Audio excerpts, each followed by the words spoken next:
everybody, it's Clarissa here. We are back every 2 weeks, except for October, which is Domestic Shelters Awareness Month. We are here live with Ashley Rumschlag, who is the VP of External Relations. I still have to read that because I can't get that ever in my head memorized. And we love going out with a very important message. We do that every 2 weeks, as I said, except for October, where every week we are going out with very important messages and different messages about domestic violence, domestic abuse. We talk to survivors, and we are giving great information for those people that might need help from domestic shelters.org, assistance in some way, or just a place to go to get some really good information, and also a place to give and to donate. And we'll be talking about that in just a little bit.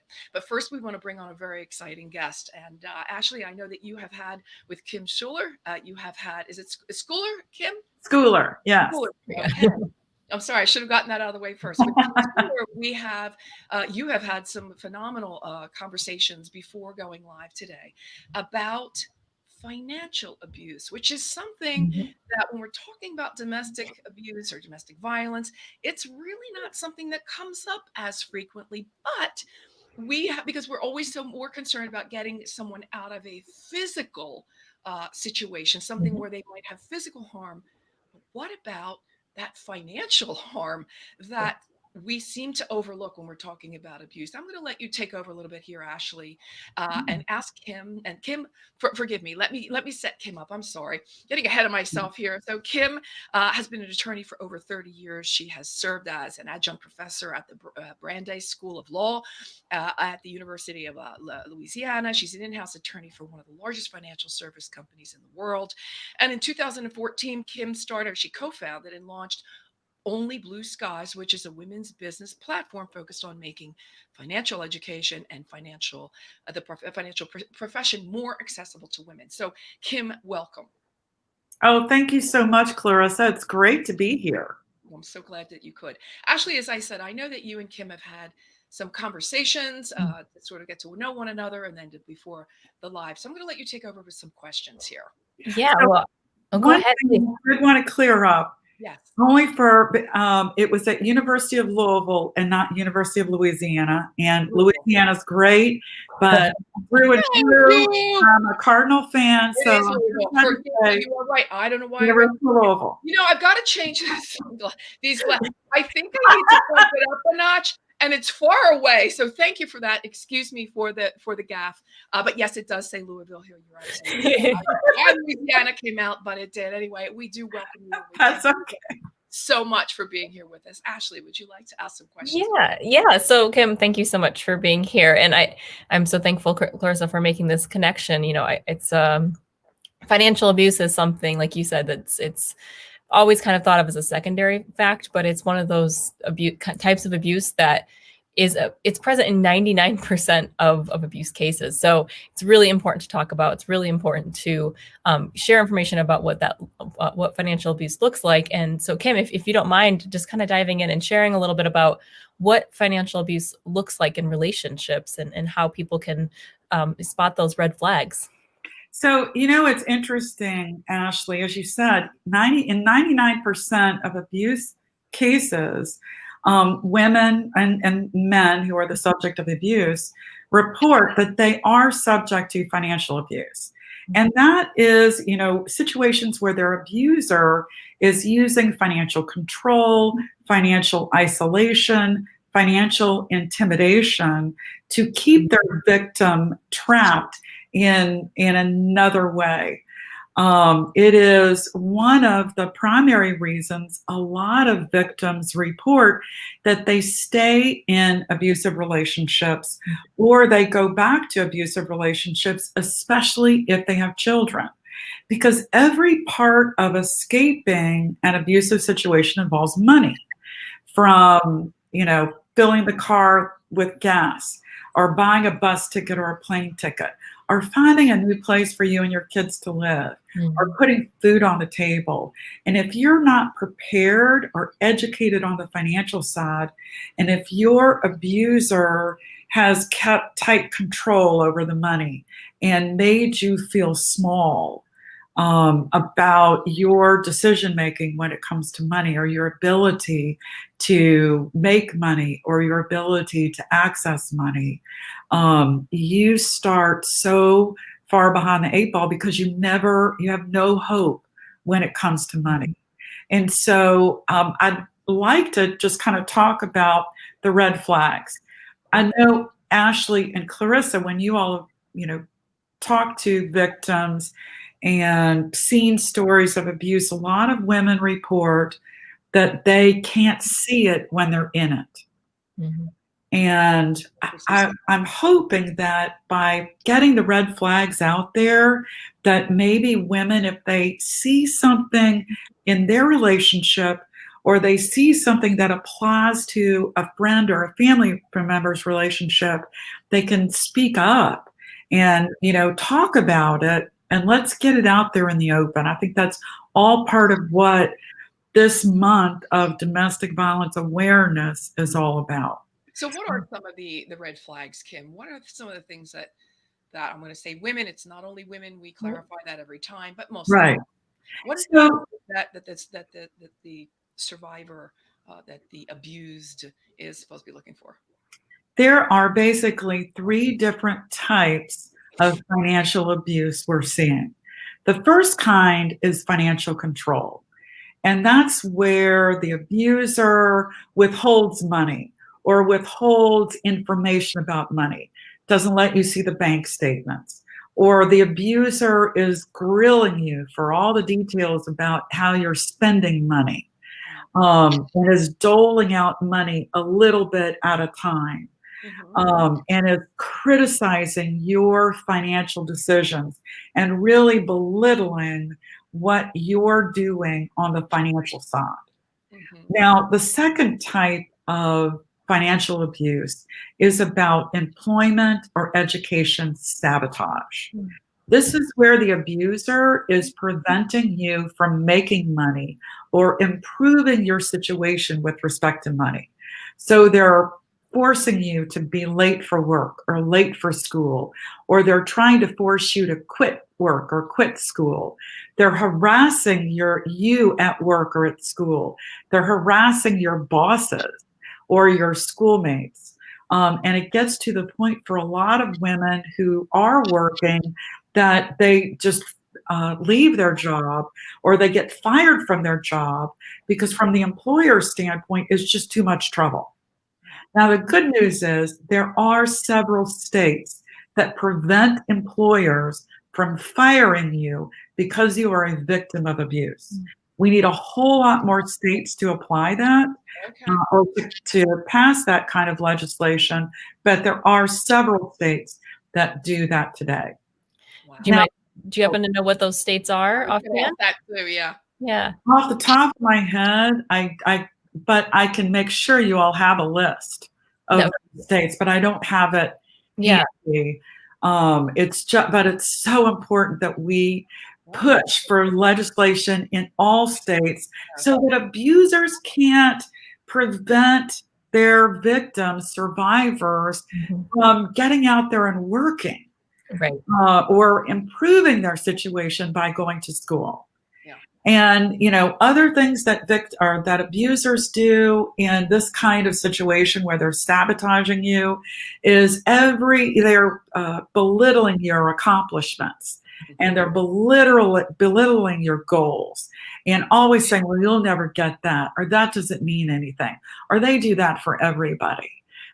Anything they can say to chip away at your confidence. Right. They will do, to the point where, again, you end up with no hope of, bailing yourself out or improving your situation.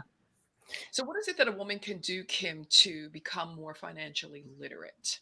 Yeah. This is something that I feel, quite frankly, they should start teaching in, elementary school.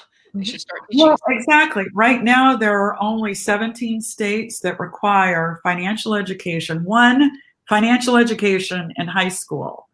And it's just so important for everyone, men, women, wherever they are, to understand how money works.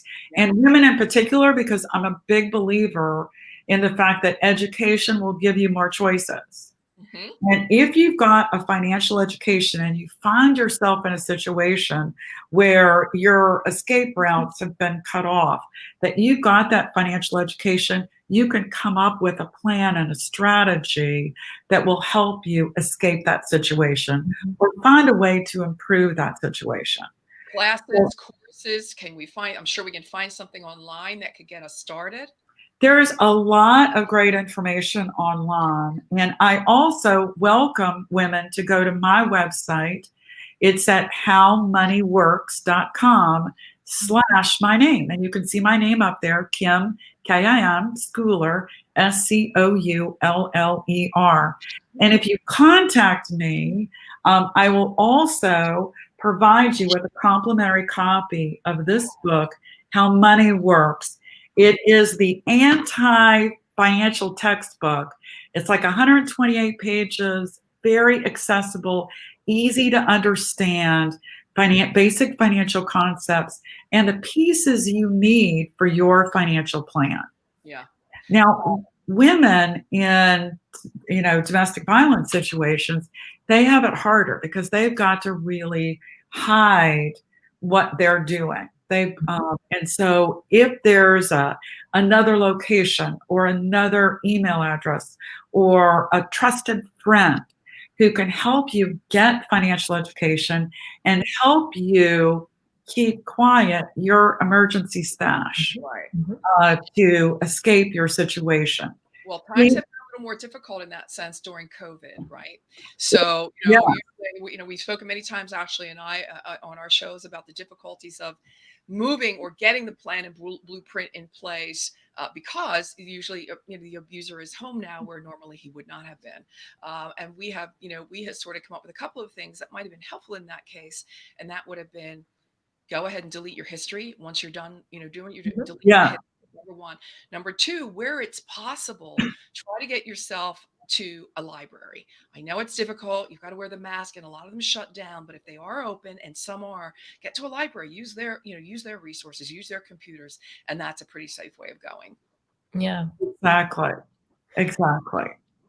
Well, oh, go ahead. I was just going to say, the third type of financial abuse is economic exploitation. This is horrific because this will follow a woman for years after she escapes her situation. And this is where her abuser racks up the debt, racks up the credit in her name, the debt in her name, will mortgage all of their assets, will hide their assets, will absolutely ruin a woman's credit score. And if they're married, may even cause her to owe a ton in back taxes. Yes. And I've known a lot of situation of survivors who have escaped those horrific situations only to find themselves for years saddled with a huge debt burden. But there are things that we can help you do in order to chip away at that and get rid of it over time. And many times only to find that the money was always there. It was just in a secret bank account that he had opened, she never knew about. So that's exactly right. We've seen it all, ladies. We've seen it all, which is why, Kim, I go back to why Ashley and I are so passionate about, keeping up with the show, getting the word out, making sure that people are understanding what really is going on and how to get the help that they may need. And again, I'm going to put the ticker underneath for domesticshelters.org because this is one of the greatest places that I know of to go and get all kinds of information, anything you need. And their newsletter that I tout every week or every other week that we're on is so full of amazing information, great articles, fantastic information. And then we also have with domesticshelters.org, and Ashley can talk to this when at the toward the end of the show is when how to give back and how to help those that may be in need. I do have one other question for you. So, Kim, with domesticshelters.org, we're constantly encouraging people to reach out to domestic violence specific programs, and searching on our website, finding a shelter and reaching out for help. But really, how can specific financial professionals then help survivors as well, outside of this idea of a domestic violence advocate? What kind of resources can they provide? So there are great things that financial professionals can do. And there are a lot of female financial professionals that feel very passionately about this particular issue. But my recommendation to those financial professionals who are watching this is to be sure that when you're dealing with couples, that you deal with both of them. You know, the man may say, oh, she doesn't care about it. But you know what? Even if it's a perfectly healthy relationship, both parties in that relationship need to know about the money. They need to be fully informed. They need to be part of the decision making. If something happens to one of them, the other one needs to know what they can do. And so too often, financial professionals will just deal primarily with one party in a couple, and that ends up being the husband most of the time. I think if we insist that we deal with both partners in the relationship, that it will be a big help to the woman in a healthy or an unhealthy relationship. The other thing I'll say is, for those financial professionals that are working with survivors who are putting their life together and they're starting over again, you know, answering their questions, you know, they have probably had their confidence just totally shaken by their abuser.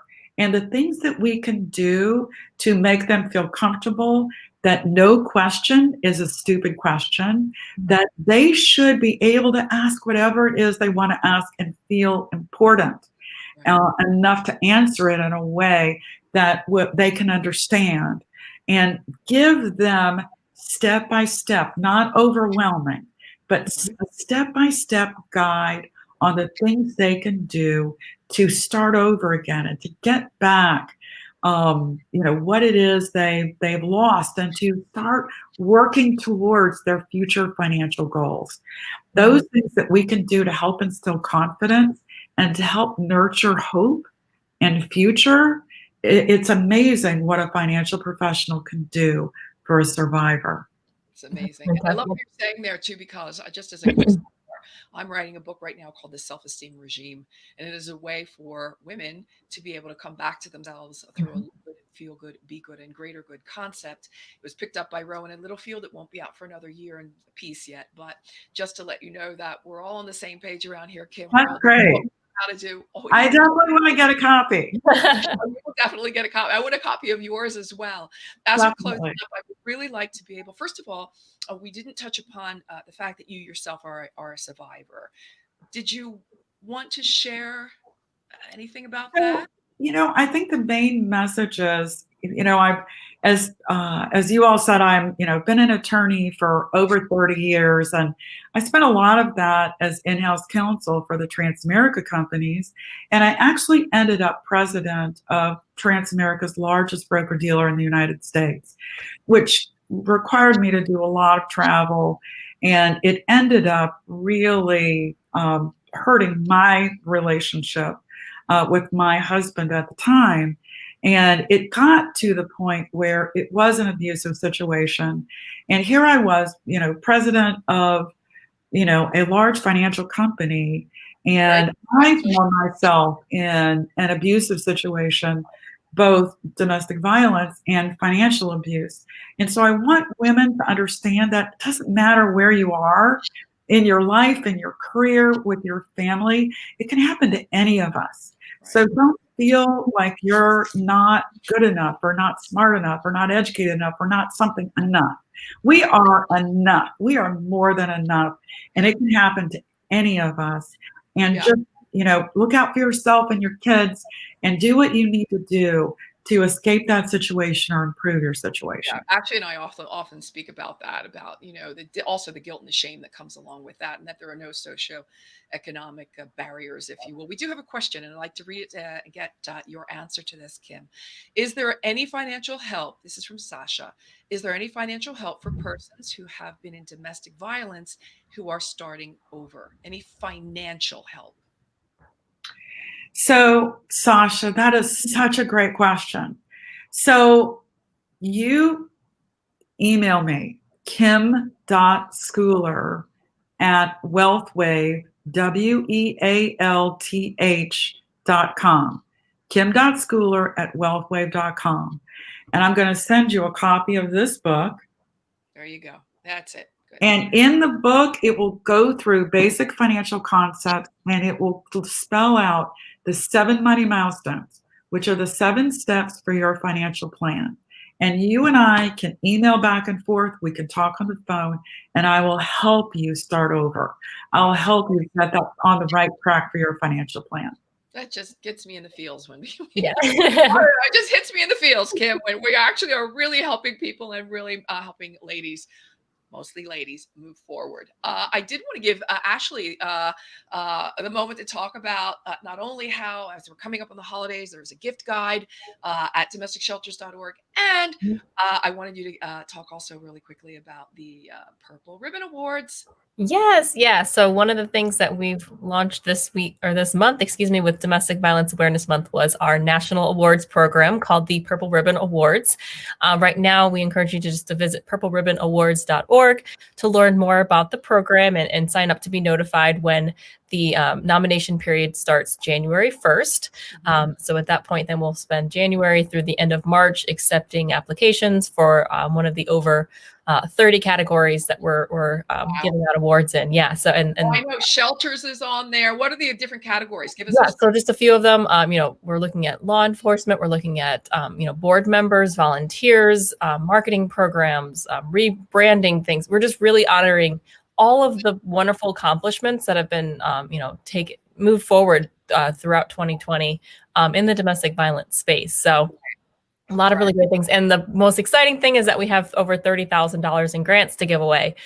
So, once we announce all the winners, we'll go back through and find out the best of the best and assign those grants to different domestic violence programs. Exciting stuff. Let's get to that gift guide a second now that we're coming up on the holidays. Yes. Yeah. And then we'll also next month, we'll be publishing our gift guide that's going to give you, as you're doing your shopping, you can kind of refer to that to see, gifts that you can give that are either, meant to support a domestic violence survivor themselves. Maybe they're the ones creating the product, or, they're giving a percentage of their proceeds to domestic violence related causes. So it's just a great way to, shop with a cause.